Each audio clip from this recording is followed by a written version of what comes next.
Opa, tudo bem, gente? Pois é, eu sei que eu tenho andado meio sumido esses dias. Trabalho, né? As situações da vida que a gente vai passando, né? E eu tive um sentimento esses dias de poder estar falando um pouco da palavra de Deus para vocês, até porque isso são coisas que acontecem com qualquer pessoa e também acontecem comigo, né? Aí eu gostaria de estar falando para vocês de um fato bem interessante, né? Que é como Deus nos ajuda em momentos difíceis. Como é que Deus nos ajuda em momentos difíceis? No livro de Salmos 46:1, Deus fala que Ele é nosso refúgio e fortaleza, socorro bem presente na angústia. Ele fala isso pra gente no Salmo 46:1. Nos momentos difíceis, nós precisamos lembrar que Deus ele é nosso refúgio e Ele nos dá força para suportar dificuldades e sempre nos socorre quando clamamos por Ele. Nós podemos ver isso na história de Jó, que Jó perdeu tudo. Ele perdeu bens, ele perdeu saúde, mas mesmo em meio a dificuldades, ele manteve a fé em Deus.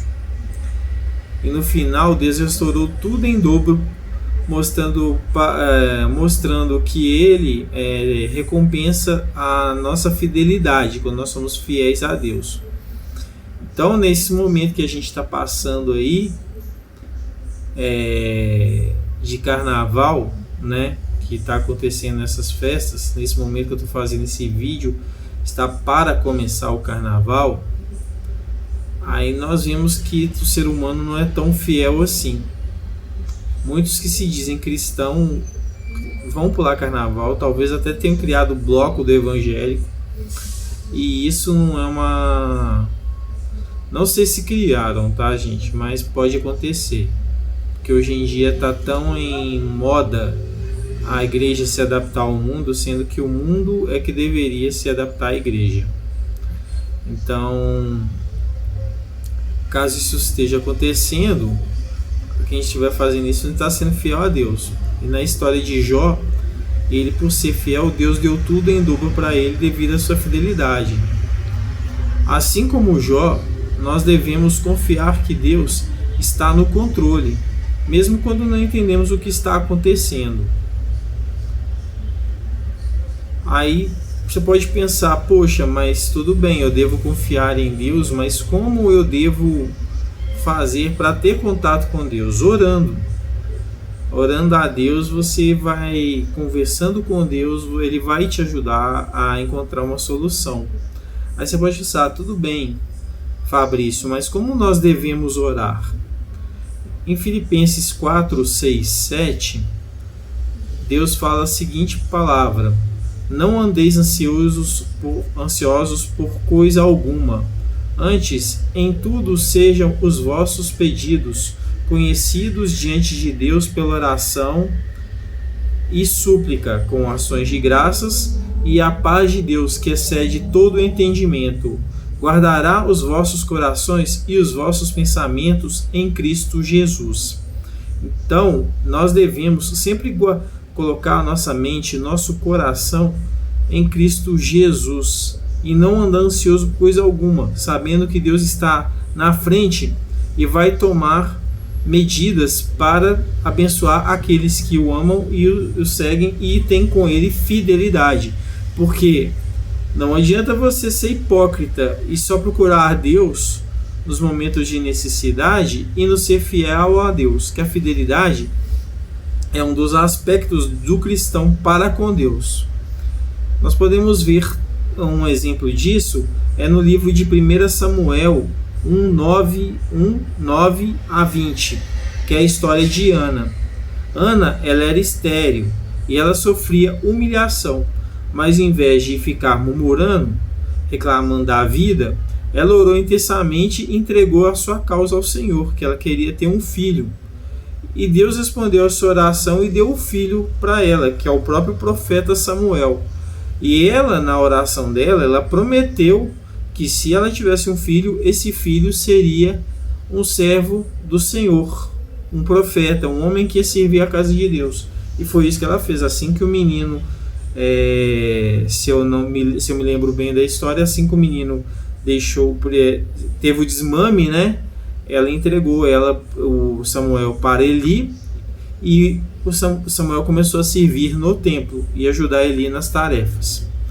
Então a lição é que nós devemos orar com fé, sinceridade, humildade, entregando nossos problemas sempre para Deus.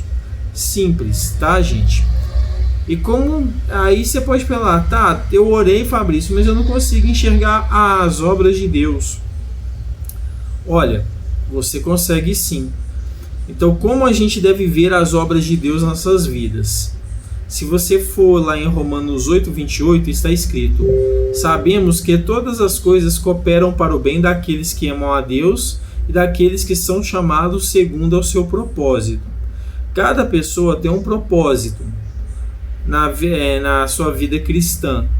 E Deus, ele usa cada pessoa como se fôssemos ferramentas, uma caixa de ferramentas, no devido tempo e na hora certa. Então, no devido tempo e na hora certa, você vai conseguir ver a obra de Deus em sua vida. Você pode ver isso pela história de José, lá no livro de Gênesis, né? José, ele foi vendido como escravo pelos próprios irmãos, sofreu injustiças, foi preso, mas no tempo certo, o que aconteceu? Deus o exaltou e o tornou governador do Egito, salvando muitas vidas. Isso é porque aquela época era uma época que o Egito ficou bem. Por quê? Porque José, como governador, ele fez aquela reserva, né, de alimentação. E no momento que houve seca na região, né, fome, aí, graças a José, as pessoas puderam ir no Egito e poder comprar seu alimento. E isso salvou muitas vidas. Então, muitas vezes, as coisas acontecem na nossa vida e nós não entendemos os planos de Deus para a nossa vida naquele momento. Mas Ele está sempre agindo por o nosso bem, entendeu? Então, é dessa forma que Deus que nós podemos enxergar.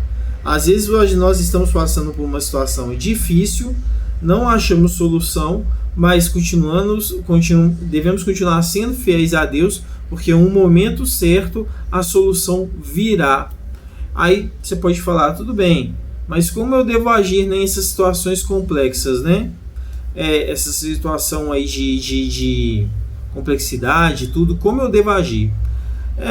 Segundo o livro de Tiago 1,5, está escrito da seguinte forma: se algum de vós tem falta de sabedoria, peça a Deus, que a todos dá liberalmente, e não censura, e ser-lhe-á dada.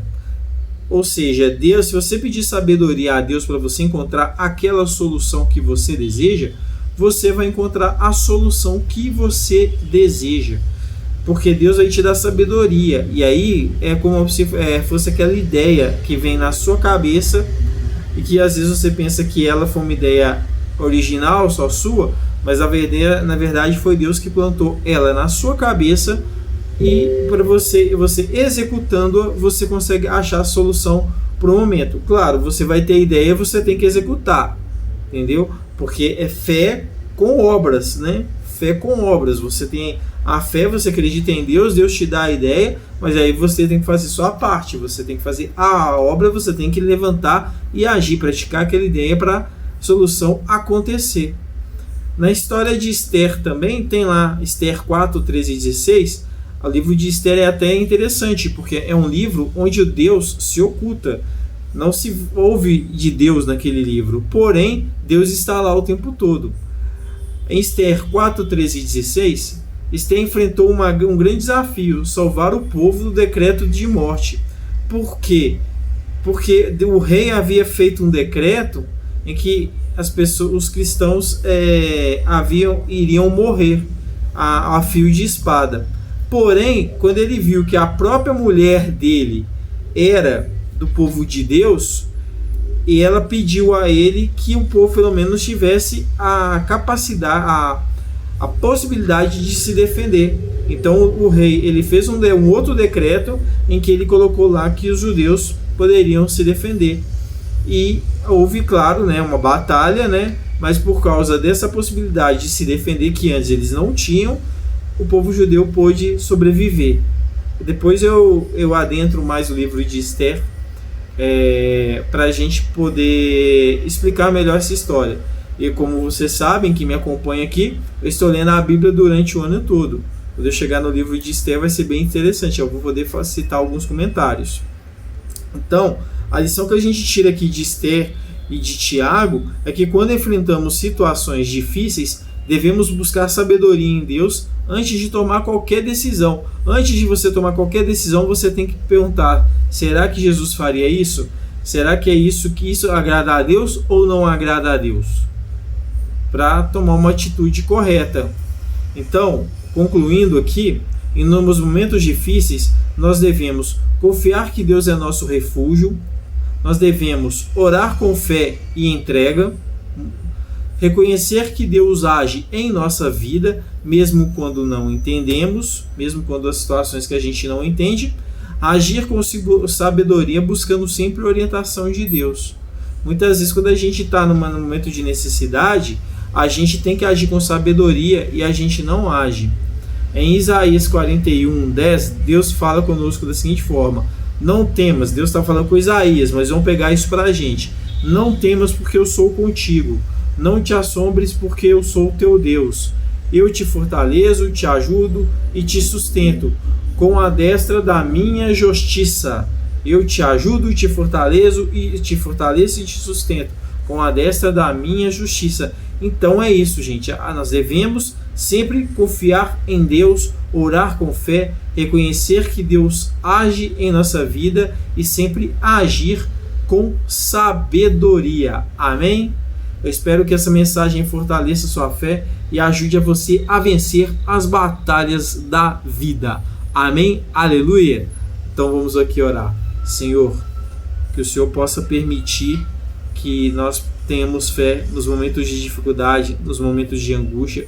Nós podemos confiar em Ti para que nós não passamos vergonha. Não deixe um filho do Senhor passar vergonha, Senhor, e guia nossos passos para que sempre possamos fazer aquilo que Te agrada. Em nome de Jesus. Amém. Ó Senhor Jesus. Amém. Aleluia. Aos que ficaram até aqui, muito obrigado. Se você acha que a mensagem foi interessante, curta e compartilhe. Amém? Ó Senhor Jesus.